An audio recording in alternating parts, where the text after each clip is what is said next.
catch me howling at the moon.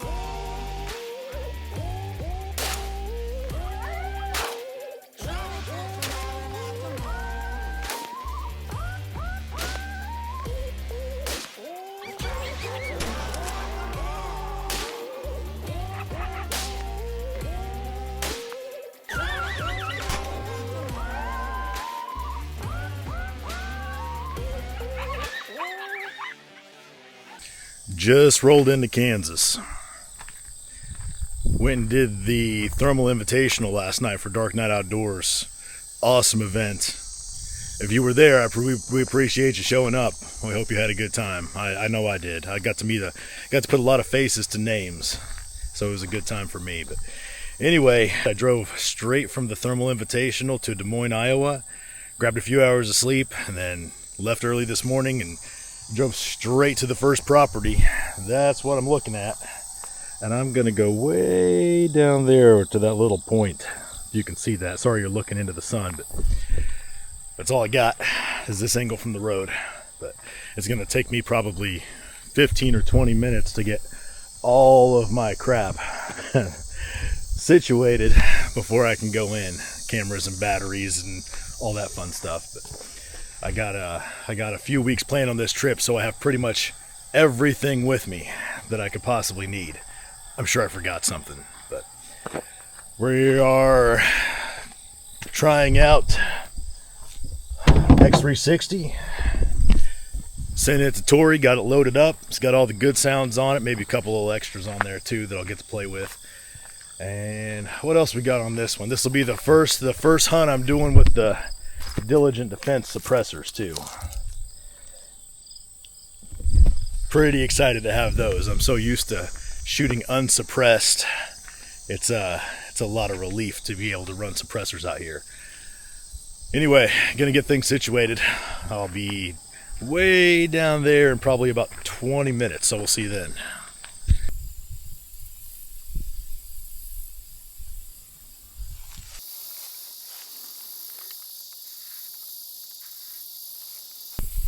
Those of you who have really followed along and watched most of my videos, because it happens a lot, you'll be proud of this moment.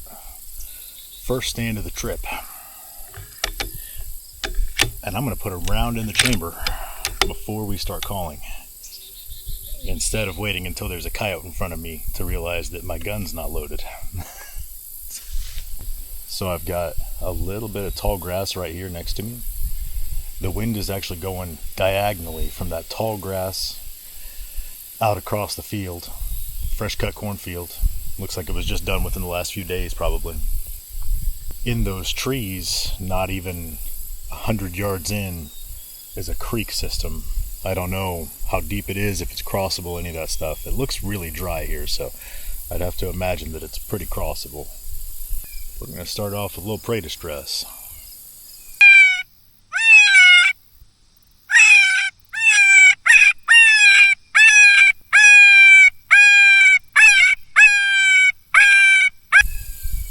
We've got that Foxpro X360. This is the first time I've had this one in the field.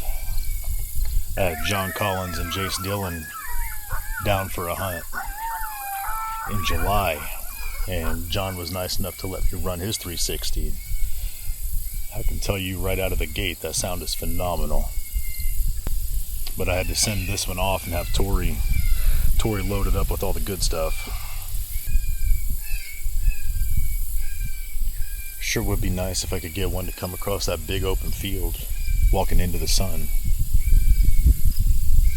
I went and put the call out where I put it. Looking back toward the tree line, there's just no chance anything's going to pick us out from over there, but if something comes out here close, we're kind of sticking out a little bit.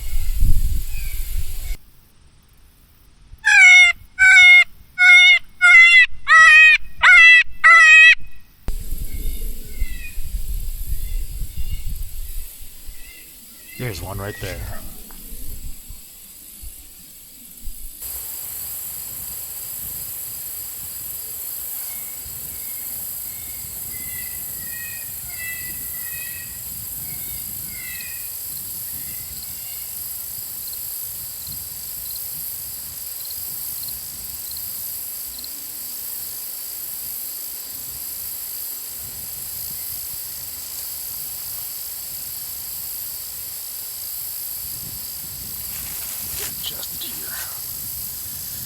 kind of circling downwind on me.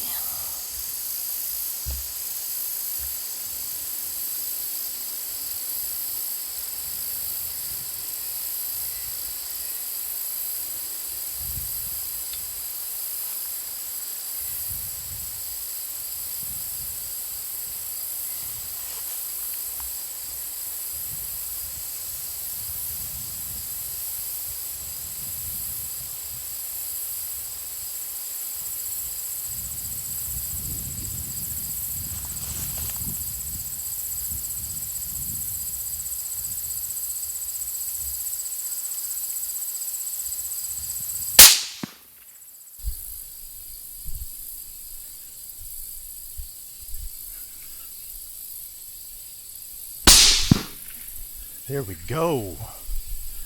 First stand. Whew. Not gonna lie, that got the heart rate up a little bit. This episode of Close Encounter Predator Hunts is brought to you by Foxpro Game Calls, American-made game calls, dark night outdoors. For all your thermal and night vision needs, one-shot rifle systems. It should only take one. MFK Game Calls. Sound better, kill more. Diligent defense. Precision manufactured suppressors. Right off the bend in that creek, that was perfect. So normally when I'm filming, I would let that coyote go a lot further. But my call, I don't know if you can even see it. So my call is over here. I don't know if I can get that much angle or not. Anyway, my call is somewhere. Yeah, you can see it right there. Maybe. Yeah, there it is. You can see the call there.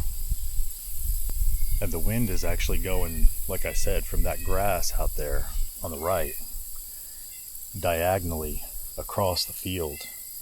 So if that coyote got too far out there, there's a chance if that wind swirls off this tree line that he's going to bust me. Better take him where he is. He was probably only 150 yards. Close enough. Man, that suppressor's quiet. I love these things. I'm not gonna lie, I got a pretty good little adrenaline rush off that. Been a minute. I haven't pulled the trigger on a coyote since May. Been doing nothing but guiding. Yeah, it's got a few years on it. Incisors are starting to flatten out on the bottom. Pretty coat on it for this time of year. Man, that's a pretty coyote. They definitely don't look like that back at home yet. All right, it's early. Well, early. It's actually late in the day. Early for the trip, but it's right at 2 o'clock, 1:57. Those of you who are interested, I am working on getting apparel. I've had a ton of requests for apparel. And for anyone else who might be interested, I've been working on a project to put out a whole bunch of educational material. It will be subscription based, but it'll be very, very, very inexpensive. But that's something I'll probably look to be releasing here pretty soon. So those of you who are interested in that, kind of keep an eye out. It'll be coming pretty soon. But like always, appreciate y'all watching.